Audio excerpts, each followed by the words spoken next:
Let me just show you. All right. What time your It's flight? my flight is let's see. This is part 3. I'm here with Troy. Part 3 video. Troy's been in the U.S. Army in Iraq, but Troy's got some Turkish background. Troy's Muslim. Troy talked a lot about his fellow soldiers not really being comfortable with him because they figured out he knew Islam. Or excuse me, he knew Arabic, and that he was Islamic, and then they were kind of freaked out. So we're not showing Troy's face because he had some special work that he did in the U.S. military in Iraq and everything, and he was also an interpreter because he knew English is your 5th language. Is that right? 4th. Your 4th language. Yes, sir. Okay, so English is your 4th language. You know Yeah. Turkish, Arabic, Kurdish. Kurdish. So you know Kurdish. Yes, sir. Fluently? Did you know it before you left Turkey? Oh, yes, yes. Oh, that's cool. Yeah. Okay, good deal. So Yeah. we kind of messed over the Kurds, didn't we? We did. They are very great allies, and they've been helping us before even we get a brother like Saddam Hussein. It's back in the 90s. Very good ally. Wow. And Maybe they'll be able to forgive us once Trump's gone. I don't know about that, but even the Arabs say if the Kurd person say you're my friend, you're his friend. Even the Arabs. You're his friend forever. You can. Are they Christian? Are the Kurds Christian? No. They're Islamic as well? Yes, Okay. they're Muslims. But for some reason, I don't know, it's a God thing or Jesus thing, they love the Americans. Kurds love America. Yeah, when you see a Kurdish guy or a person or anything, Right. when he know you're American, he will shake your hand. They love Americans. I don't know what's going on, but So you have they- many Kurdish friends, huh? I have really good Kurdish friends. And where we left off on part 2 of this interview, you were talking about the battle at that mosque. Mosque. And then once they started shooting from the mosque, we shot back at the We mosque. shot back, and then everybody the whole said you thing. can't be shooting our mosque. And then it was big war, big Big chaos. war, and then this And is you the were there. start. How close to that were you when that I happened? was shooting at the mosque. You were there. You Yeah. were in that battle. Yep. You were shooting back at the mosque in that battle. And you know how hard that will be Oh yes. to me Oh yeah. To you to shoot a mosque. to shoot a mosque. You were Islamic in the U.S. Army shooting back at that mosque Yep. in Najjar. Did you say? Najaf. Negev. Yeah, that would mess you over on your own thoughts on religion. Yeah. But you had to. You can't turn your Because- back because you were can't with the turn- US Army. No. Yes. So you stuck to it and you did what you had to do with the U.S. Army. Yes, sir. Did that change anybody's opinion of you, or did they not consider the fact that was difficult for you? It's even gonna be, I'll say, not all of them, but a couple of them. They kind of like, wait a minute, like he is with us. He's a Muslim, but he's shooting at the mosque.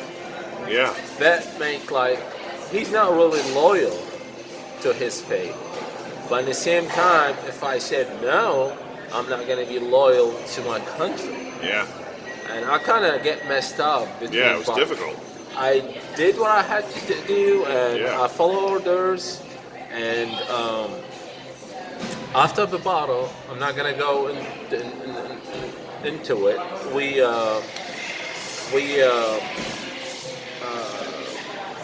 I survived. Most Survived? of us, yeah, Didn't most get of hit? us. No, Most of you no. survived?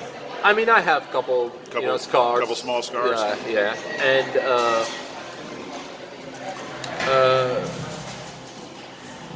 I can't tell you his name, but he's a really good guy. I'm still in contact with him. He pulled me in, and he said, "Well, we can use this guy. He knows 3 languages." So you're talking about a U.S. officer, maybe? Yes. So a U.S. officer Officer. recognized that you were. What was your rank at the time of that battle? Were you like a private? Private. You were a private? Private. A Muslim private from Turkey in the U.S. Army shooting back at a mosque in Najjar or Negev or whatever. Negev.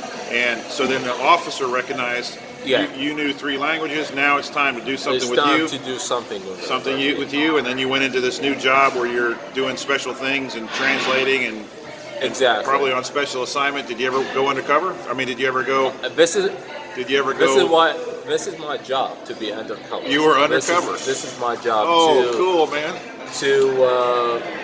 So this is why they put me undercover. So what happened is we got hit by mortars all the time. Yeah. And back in the days, we don't have a CRAM. A CRAM is kind of device recognize a rocket Right. and give you 9 seconds, only 9 seconds, 9 seconds. to get cover, Okay. which is better than nothing. Right. And it will shoot back. So they got really before we have this device.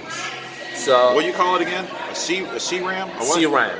SCARAM? Yes, CRAM. You can Google This it. is you an can- explosive device? No, it's a mini machine. Okay. Mini machine gun. Oh, mini machine gun. Yeah, it's like, you know, that. Yeah, like a Gatling gun? Yeah, I can show you a lot of Okay, yeah, videos that's on fine. YouTube. Okay. So anyway, long story short, they have the rockets, Right. and they set it up at night, and they set up the wire in specific way, and they put an ice in the top of it. When the sun rises, the ice melts and it will shoot on the base. And by the time they're gone. Wow. So we need to know when, how, who's these people. This could be anyone. So that was one That of your was that was my one of your job. one of your One of missions my to go missions. find this out. To wear whatever they wear, and I speak Arabic like them, like with the accent. With their accent. With their accent. Perfect. Where did you tell these people you were from? The people, Baghdad. You just told them you're from Baghdad. You grew up in Baghdad. So they said, "Why you're here?" I was like, "Well, I'm running away. You know, I have the U.S. military is looking for me, and I need your help." And, like, I have a lot of stories. Yeah. Most of the time, I just sit and have chai, which is the tea. A tea. Okay. Yeah, they love the chai Yeah. there. Have chai and just sit in Any place until any somebody comes place to talk to you. and they're just talking. Really? Yeah, and they're like they're proud of what they did the night before, or how they killed, or how they did that. Long story short, I end up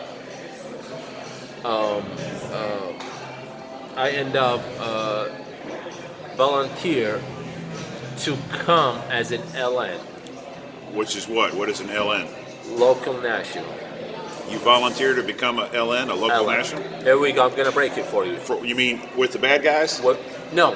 Okay. So we have a lot of work.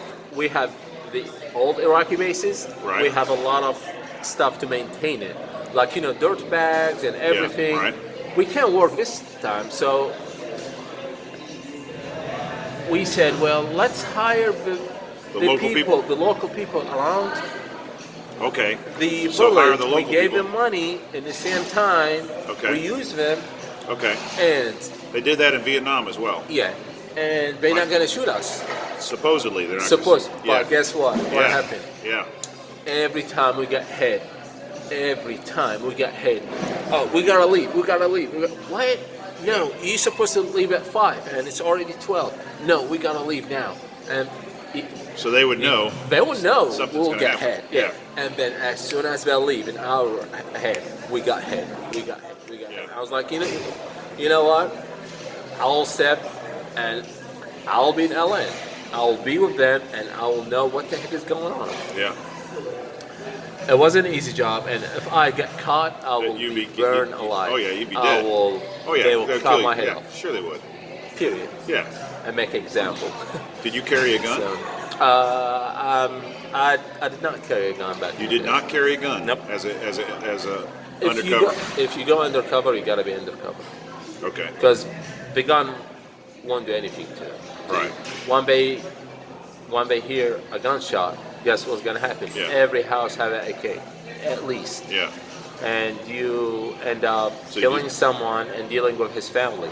Right. So it just to play the stupid rule. So when you were dealing with the U.S. military, did you report back to them very often? Oh yes. All the time? Oh yes. All the time. Like, how did you meet up with them? Did you have a secret location? So I have a cell phone. Okay, you had a cell I phone. have a cell phone, and when I'm done with what I'm doing, I have a bike. Motorcycle? No, like Bicycle. a bicycle. Okay. Bicycle. And disappeared in any dirt road. Okay. And Made a phone call? phone call, a civilian car, come and get me. Okay. Yeah. And they drive me back to the base. The person that drove the civilian car, was it someone local? No, not local. He was in, let's say, I don't really know his nationality, Right. but he is. What do you Someone call you him? trusted? Yeah, someone. It would have been somebody real Someone tight with trusted. the U.S. military. Yeah, he is. He is a civil. He was an Iraqi civilian. Okay. Lived the whole life in the United States. Okay. But he worked for the U.S. military because he's in Iraqi. He's in Terp. Okay. So He'd pick you up. as in He'd Terp, take you somewhere. he can go whatever. He have a car to debrief. to debrief whatever. So this is what we're on 11 minutes. We're on 11 minutes. Yeah. All right. This is okay. Let's see here. Turn it that way so we don't get you in the shot.